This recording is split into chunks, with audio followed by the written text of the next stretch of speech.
बीती। एक दिन भगवान, एक दैत्य है जिसका नाम था अघासुर, भगवान ने अघासुर का उद्धार किया। कैसे किया? ध्यान से समझें। शांति की व्यवस्था बना करके। बोल वृंदावन बिहारी लाल की। दर्शन करें। भगवान जब बछड़न को चराने जाते थे अपनी सखाओं के साथ। मेरी आवाज स्पष्ट जा रही है? पीछे हाथ उठाकर बताओ। बड़ी कृपा। दर्शन करें। भगवान जब बछड़न को चराने के लिए सखाओं के साथ जाते थे तो भगवान कभी कलेवा लेकर नहीं जाते। भगवान कि सखा जो भी लेकर के आते थे ठाकुर जी उसी को प्रेम से पाते थे। एक दिन भगवान बछड़न के साथ खेल रहे थे। कौन सा खेल? लुका छिपे का। छुपन छुपाई होता है ना। तो छोरन ने कहा लाला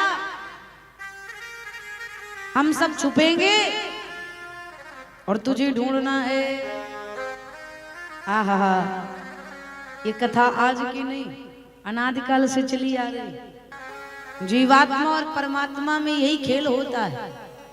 जीवात्मा छुपता है, भगवान ढूंढ लेते हैं, लेकिन जब परमात्मा छुपता है तो जीव उसे ढूंढ नहीं पाता।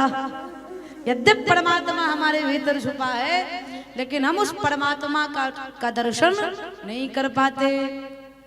ग्वाल बाल छुपने के लिए गए। कहाँ गए? सोच रहे थे कहाँ छुपे कि लाला ढूंढ ना पावे। तो अघासुर नाम का दैत्य जो विशाल काय शरीर, अजगर का रूप लेकर के अघासुर आया और अपनी जिह्वा को फैला दिया और मुख खोल लिया बड़ा सा। मधुमंगल श्रीदामा आदि भगवान के सखा को लगा कि कोई गुफा है, इस गुफा में अगर छुप गए तो कन्हैया ढूंढ नहीं पाएगा। लेकिन संसार की कोई ऐसी जगह नहीं है जहां पर हम कोई कर्म करें और भगवान की नजर ना पड़े। उनकी सीसीटीवी कैमरा 24 घंटे ऑन रहता है और हर व्यक्ति पर फोकस करता है कौन क्या कर रहा है। कई लोग कथाओं में भी चालाकी कर जाते हैं। मन नहीं लग रहा है तो तांबूलम फलम आदि ले लेते हैं, मुख शुद्धि वगैरह ले लेते हैं, तंबाकू गुटखे का प्रयोग कर लेते हैं, लगता है कोई देख थोड़ी रहा है। और कई लोग ज्यादा बोर होने लगते हैं तो व्हाट्सएप पर चैटिंग कर लेते हैं। क्यों? थोड़ा मन लग जाएगा, मनोरंजन होता रहे। कथा कौन मारा? अच्छा एक बात और भी है, मैं अपनी कहूं। जैसे मधुमक्खी पूरे शरीर को छोड़ करके जहां घाव रहता है वहीं पर बैठता है, बैठती है ना, वहीं पर पूरे शरीर को छोड़ देगी और जहां पर घाव रहेगा वहीं पर आकर मक्खी बैठेगी। मक्खी समझ रहे हो ना? माछी। हाँ, वहीं पर बैठती। उसी प्रकार से हमारी नजर है। जो अच्छा करता रहेगा उसका नहीं, जो थोड़ी सी भी चालाकी करता वहीं जाकर नजर टकती है, उस पर पहले नजर पड़ जाती कौन क्या कर रहा है। तुरंत मिनट भर नहीं लगता। ठाकुर जी की ऐसी कृपा, मानो ठाकुर जी गर्दन घुमाते इधर देख ले। एक बार प्रेम से कहिए राधे राधे। ग्वाल बाल जाने लगे अघासुर के मुख में। उनको लगा कि लाला ढूंढ नहीं पाएगा और जैसे प्रवेश करने लगे अघासुर की जिह्वा पर पैर रखे तो जिह्वा ठंडी ठंडी लगी। अब अगर जिह्वा गर्म हो जाए तो इंसान सीताराम हो जाता है। ठंडी रहना जरूरी, गीली रहती है ना जिह्वा, तो जिह्वा ठंडी ठंडी लगी। एक ने कहा भैया बहुत वीआईपी रोड है। दूसरे ने कहा अरे यहाँ पर गुफा है ना, संत महात्मा आकर भजन करते हैं तो उनके चरणों में पादुका नहीं रहती, इसलिए भगवान ने एयर कंडीशन रोड बनवाया है कि यहाँ पर किसी को पीड़ा ना हो। और भीतर प्रवेश किए तो अघासुर के मुख में बड़े बड़े दांत, राक्षस तो था ही, बड़े बड़े दांत। मधुमंगल ने कहा भैया ये गुफा में हैंगर काहे को बनाए हैं, खूंटी काहे को लगाए हैं? एक ने कहा भैया साधु संत के पास थैला कमंडल रहता है ना, तो थैला कमंडल को टांगने के लिए हैंगर बनाए हैं। अच्छा बहुत भी आई और भीतर प्रवेश की, अघासुर के मुख में प्रवेश कर गए। बहुत देर से अघासुर श्वास रोके था, श्वास छोड़ा तो दुर्गंध आई। क्यों? दुनिया भर का ऊट पटांग जीव का भक्षण करता, इसलिए दुर्गंध आई। एक ने कहा भैया इसमें तो बड़ी बदबू है। बोले अरे इसमें संत महात्मा तपस्या करते हैं, झाड़ू पोछा थोड़ी करते हैं, इसलिए बदबू आ रही है। अच्छा सोई अघासुर मुख खोले रहा जब तक सखा रहे। भगवान ढूंढते ढूंढते जैसे अघासुर के मुख में प्रवेश किए। अघासुर के मुख में श्याम सुंदर ने प्रवेश किया, सोई अघासुर रूपी अजगर ने अपना मुख बंद कर लिया। भगवान अघासुर के कंठ पर पादप प्रहार किए और एक चरण नीचे रखा और दूसरे हाथ से अघासुर का मुख पकड़ करके भगवान ने उसके शरीर को दो खंड में कर दिया और भगवान ने अघासुर को मुक्त कर दिया। अघासुर के शरीर से प्राण ज्योति निकली, भगवान के चारों तरफ प्रदक्षिणा करी और चरणों में विलीन हो गई। इस मुक्ति का नाम है सायुज्य मुक्ति। भगवान ने शिशुपाल को भी प्रदान किया। मुक्ति का नाम है सायुज्य मुक्ति। भगवान ने इतनी सुंदर मुक्ति क्यों दी? क्योंकि ये गंधर्व था, बड़ा सुंदर था, लेकिन इसको रूप का अभिमान था। एक संत थे अष्टावक्र जी, उनकी शरीर 8 जगह से टेढ़ी थी। मुंह टेढ़ा, हाथ टेढ़ा, कमर टेढ़ी, पैर टेढ़ा, नजर टेढ़ी। जब वो चलते थे तो ऐसे टेढ़े होकर के अष्टावक्र। एक दिन वो गंधर्व पीछे पीछे लग गया, अष्टावक्र जी की कुरूपता का परिहास करने लगा। अरे इतना सुंदर कहाँ चेहरा पाए, इतनी मतवाली चाल कहाँ मिल गई? संत थे, मुस्कुराकर बोले भैया जिस परमात्मा ने तुम्हें सुंदर स्वरूप दिया है उसी परमात्मा ने मुझे भी ये रूप दिया है। जिस परमात्मा ने तुम्हें चाल दी है उसी परमात्मा ने मुझे भी चाल दी है। लेकिन वो गंधर्व फिर नहीं माना, फिर अष्टावक्र जी का परिहास किया। अरे भगवान ने तो तेरे साथ अन्याय कर दिया, ऐसा कुरूप रूप दे दिया। जब भगवान को अपशब्द कहा तब अष्टावक्र जी क्रोधित हो गए और कहा तुझे अपने रूप और चाल पर बड़ा अभिमान है, श्राप देता हूँ अजगर हो जा। जब तू जीवन पर्यंत जमीन पर रेंगता फिरेगा तब तुझे पता चलेगा चाल क्या है, शरीर क्या है। वो गंधर्व चरणों में गिर गया, हमें क्षमा कर दीजिए, हमसे गलती हो गई, हम आपको पहचान नहीं पाए, हमें क्षमा कर दीजिए। अष्टावक्र जी ने कहा मेरा श्राप तो नहीं लौट सकता, लेकिन हाँ जा, द्वापर में जब श्याम सुंदर पधारेंगे तो उनके कर कमलों से तुम्हारी मुक्ति होगी। और आज वही अजगर अघासुर के नाम रूप में आया और भगवान ने उसे सायुज्य मुक्ति प्रदान करके उस पर कृपा करी। भगवान ने अघासुर का वध किया, फिर बछड़ों को, ग्वाल बालों को अपना करुणा भरा हस्त फेर करके मूर्छा अवस्था से जागृत किया। लेकिन ये बात बालकों ने अपने माता पिता को 1 वर्ष बाद बताया। अघासुर को मारा आज भगवान ने बताया 1 साल बाद। बोले ये क्यों भैया, 1 साल बाद क्यों मना बताया कि लाला ने बहुत बड़े सांप को मार दिया? काहे को? तो श्री गर्गाचार्य जी लिखते हैं गर्ग संहिता में कि ब्रह्मा जी को मोह हो गया। कैसे मोह गया? बोले भगवान अपने बाल मंडली के साथ भोजन कर रहे थे, ना आसन है, ना बिछौना है, ना जल है, ना थाली है, ना पत्तल है। भगवान करपात्री बने, एक हाथ में दही भात, रोटियां उंगलियों में, लड्डू दबा लिए, अचार दबा लिए, जलेबी, जो भी जो शिष्य मित्र लेकर के आए हैं, उनके यहाँ से लाई हुई वस्तु को हाथ में धारण करके एक हाथ में पधरा करके दूसरे हाथ से पा रहे, सोई भगवान करपात्री बन करके खा रहे। ब्रह्मा जी को मोह हो गया, ये भगवान है,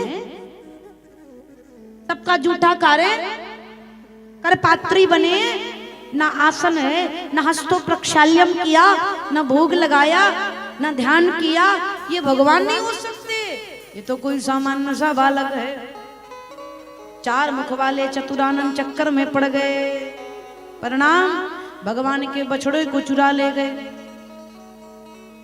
भगवान भोजन करके उठे, कलेवा करके उठे, तो छोरन ने कहा लाला ने देख तो आ बछड़े दूर निकल गए क्या। भगवान बछड़े को ढूंढने के लिए गए, लौट कर आए तो ना बछड़े मिले ना यहाँ ग्वाल बाल मिले, उनकी भी चोरी कर गए ब्रह्मा जी। अब भगवान का माथा चकराया, चोर के घर में चोरी।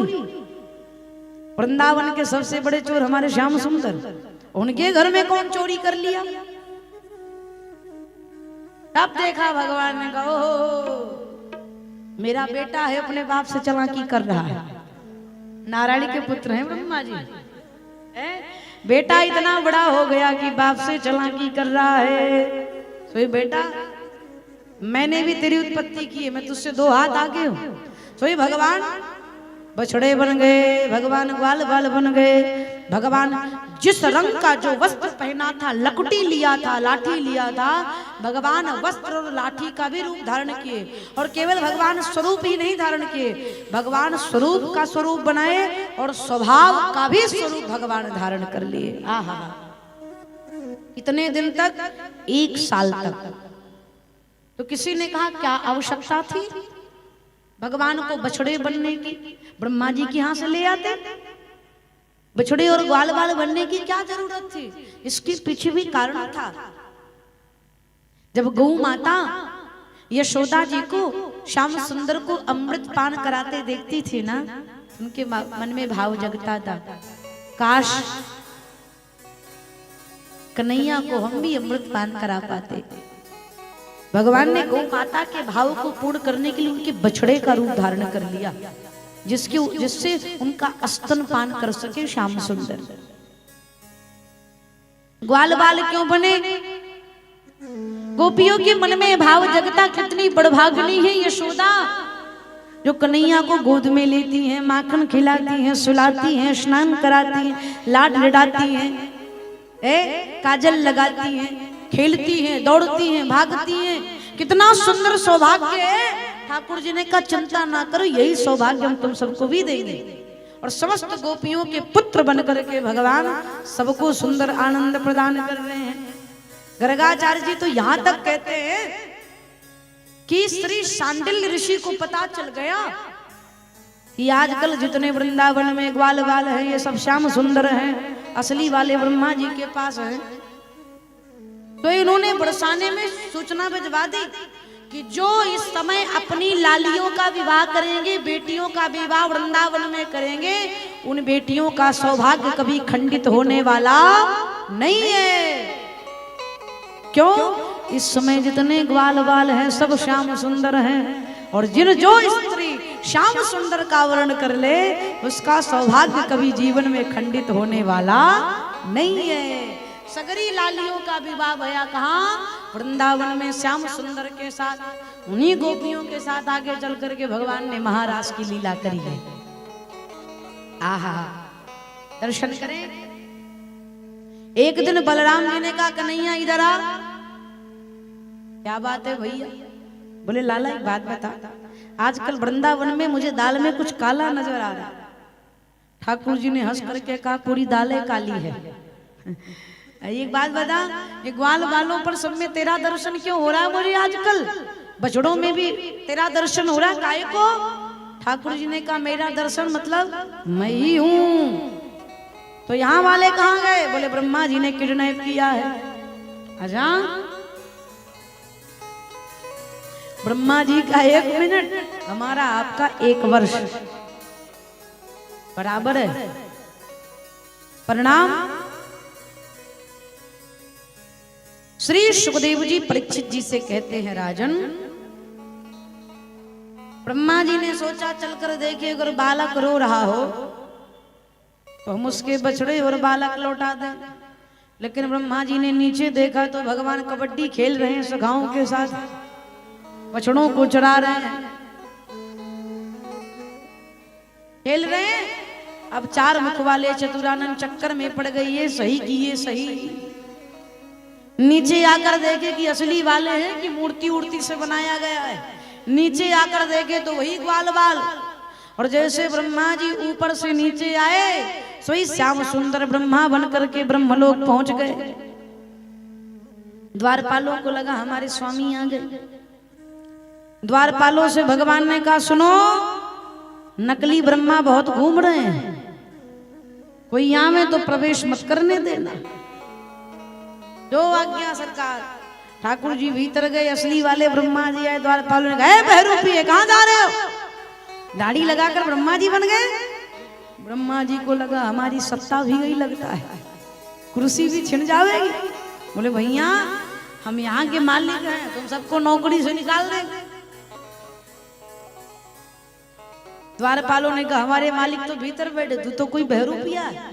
सोई ब्रह्मा जी ने नेत्र बंद किया तो भगवान शंख चक्र गदा पद्म चतुर्भुज रूप में विराजमान है। बोले भक्त वत्सल भगवान की। ब्रह्मा जी ने भगवान के सुंदर स्वरूप का दर्शन किया। और जब दर्शन किया तो ब्रह्मा जी को लगा कि जाएं क्षमा मांग लें। जैसे भीतर क्षमा मांगने के लिए भगवान ब्रह्मा जी गए, भगवान बछड़े और ग्वाल बाल लेकर के ऊपर से नीचे आ गए। ब्रह्मा जी भी नीचे आए, भगवान के सामने हाथ जोड़कर बोल पड़े, प्रभु क्षमा कर दें। 4 मुख वाले चतुरानन जमीन पर पड़े हैं, ग्वाल बाल चक्कर में पड़ गए। अभी तक तो लाला के एक मुंह वाले स्तुति करते थे, अब तो 4-4 मुंह वाले स्तुति कर रहे हैं। क्या ही ठाटे मारे कन्हैया के, 4 मुंह वाला भी चरणों में पड़ा है। ब्रह्मा जी कहते हैं, प्रभु मैं आपका पुत्र हूं, मुझसे गलती हो गई, मुझे क्षमा कर दीजिए। हे प्रभु, जिस प्रकार संतान माँ के उदर में रहता है, गर्भ में रहता है, तो बीच बीच में बच्चा माँ के पेट पर लात मारता है, मारता है ना भैया? बच्चा माँ के पेट पर लात मारता है, तो क्या जन्म लेने के बाद मैया उसे लाठी से मारती? तूने बड़ी लात मारी, ले मैं तुझे लाठी से मार रही। नहीं मारती ना, क्षमा कर देती। तो ब्रह्मा जी कहते, प्रभु मैं आपका संतान हूं, मुझे क्षमा कर दीजिए। भगवान नहीं बोले। ब्रह्मा जी ने कहा, प्रभु मुख में 32 दांत हैं और एक जीवा है, कभी कभी दांतों के बीच में जीवा आ जाते है, कट जाती है, तो क्या हथौड़ी लेकर दांत तोड़कर फेंक देते? फेंक देते हैं क्या? नहीं। क्यों? दांत भी अपनी, जीवा भी अपनी। तो प्रभु ये ब्रह्मा भी आपका, इसके दोष और गुण भी आपके। जैसे दीपावली पर मिश्री के खिलौने आते हैं ना, मिश्री के, चीनी के खिलौने आते हैं ना, हाथी घोड़े आदि आते हैं ना, आपके यहाँ भी मिलते हैं। दीपावली पर चीनी के, शक्कर के जो खिलौने बनते हैं, हाथी घोड़े बनते हैं। अगर घोड़े का पैर तोड़ करके दूध में डाल दो तब भी मीठा लगेगा, कान तोड़कर डालो तब भी मीठा लगेगा, नाक तोड़कर डालो तो वो मीठा लगेगा ना। जिस प्रकार शक्कर से बने खिलौने के पूरे शरीर में शक्कर ही रहता है, उसी प्रकार से प्रभु मैं आपका संतान हूं, चिदानंदमय देह तिहारी, प्रभु आपका ही अंश हूं, हमें क्षमा कर दीजिए। भगवान फिर भी नहीं बोले तो ब्रह्मा जी बोल पड़े, हाथ जोड़ ब्रह्मा कहे, सुनहु नंद के लाल, देहु ब्रह्म पद कहु और को, मोहि करो ब्रज ग्वाल। ब्रह्मा जी कहते सरकार, ब्रह्मा जी की कुर्सी किसी और को दे दीजिए और मुझे ब्रज का कोई ग्वाला बना लीजिए। भगवान फिर भी नहीं बोले। फिर ब्रह्मा जी, भगवान नारायण की 4 परिक्रमा लगती है, लेकिन ब्रह्मा जी 3 परिक्रमा लगाकर प्रणाम करके 9 2 11 हो गए। क्यों? अधिकारी ज्यादा नाराज हो तो कर्मचारी को ज्यादा आसपास नहीं फटकना चाहिए, दूरी रहो तो कल्याण, वरना बात बिगड़ जाएगी। संत कहते हैं कि वही ब्रह्मा जी कलयुग में नाभाजी के रूप में प्रकट हुए, श्री भक्तमाल की रचना करी, भक्तों के चरित्रों को गाया, तब जाकर के भगवान ने ब्रह्मा जी को क्षमा किया। अब दर्शन करें। मैंने कथा के द्वितीय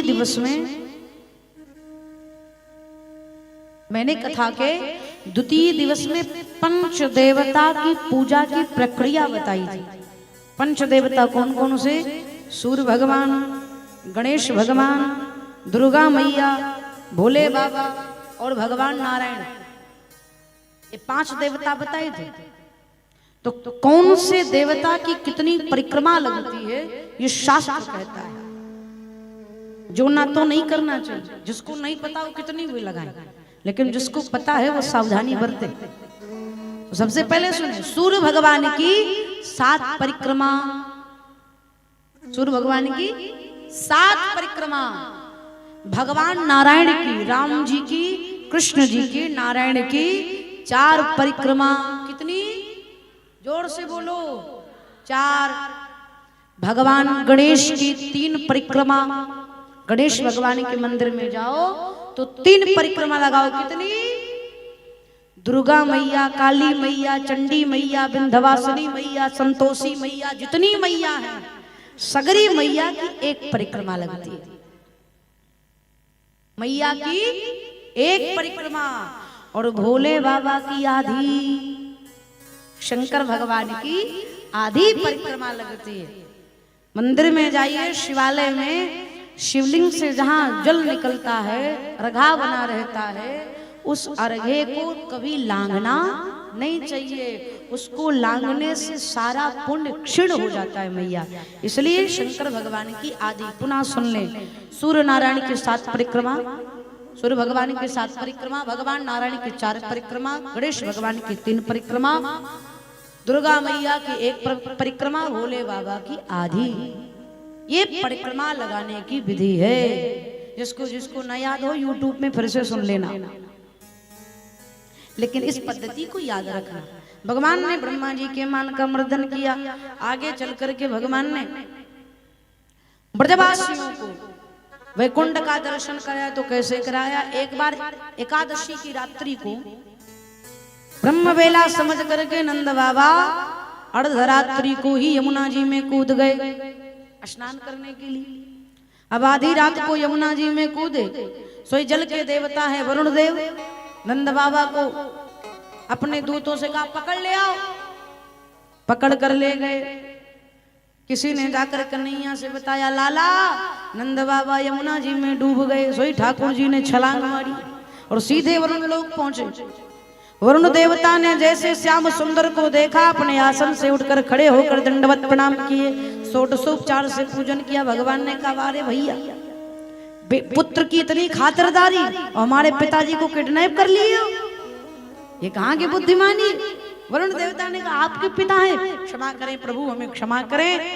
भगवान से क्षमा मांगी, नंद बाबा से क्षमा मांगी। नंद बाबा को हाथ पकड़कर ठाकुर जी बाहर लेकर आए।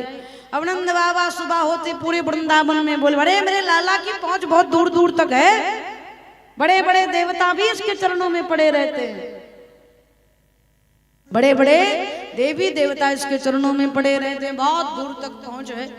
अब सगरे ब्रजवासी ने कहा, लाला तू भगवान है क्या? ठाकुर जी ने सोचा भगवान बन गया ना तो सगरी प्रेम एक किनारे करके हमको किसी मंदिर में बिठाकर 2 बार अगरबत्ती दिखाकर काम तमाम कर देंगे। ठाकुर जी ने ना ना ना भैया, हम भगवान कहाँ, भगवान थोड़ी, यहाँ पर कथा शिक्षा दे रही। नंद बाबा ने अर्धरात्रि में यमुना जी में कूदे, छलांग लगाई, इसलिए ये गति भई। कथा शिक्षा दे रही, प्रकृति भी विश्राम करती है। प्रकृति जो है वो विश्राम करती, चाहे वृक्ष हो, चाहे जल हो, है ना, ये सब विश्राम करते हैं। जैसे सूर्यास्त के बाद, गोंधीली बेला में ही सूर्यास्त के बाद आप किसी वृक्ष को हाथ नहीं लगा सकते, अनुमति नहीं है। तुलसी दल नहीं तोड़ सकते, पुष्प नहीं तोड़ सकते। अगर किसी वृक्ष की पत्तियां औषधि के रूप में लेना है तो सबसे पहले उनको प्रणाम करो, प्रणाम करके उनसे आज्ञा मांगो कि हे तुलसी महारानी, अर्थात नीम के वृक्ष से है तो शीतला महारानी, पीपल की वृक्ष की पत्तियों की आवश्यकता है तो नारायण भगवान की, आदि आदि। हम वृक्ष से प्रार्थना करें कि आपकी पत्तियां मेरे जीवन में औषधि का कार्य करेंगे, इसलिए मुझे अपनी पत्तियां प्रदान करें। अगर आपने श्रद्धा से किया तो वो डालियां हिलती हैं, आपको अनुमति देती हैं कि आप मुझे तोड़ लीजिए। खाने का, पीने का, सोने का, जगने का सबका समय। कई लोग 1-1 बजे रात को उठकर बिस्किट खा रहे हैं, लड्डू खा रहे हैं, पानी पी, राक्षस हो गए हो का? इंसान हो। खाने पीने का सबका समय है। कहीं से घूम करके आए, दरवाजे पर नल है, नल चला रहे हैं जोर जोर से, पूरा खानदान जग जाएगा का भैया बारात देख कर आए हैं। ये सब क्या है? प्रकृति विश्राम करती है। वैसे तो शास्त्रों में 12 बजे के बाद भोजन करना निषेध है। निषेध तो जल भी है, लेकिन जो बीमारी हमारी में कर ले वो दूसरा विषय है।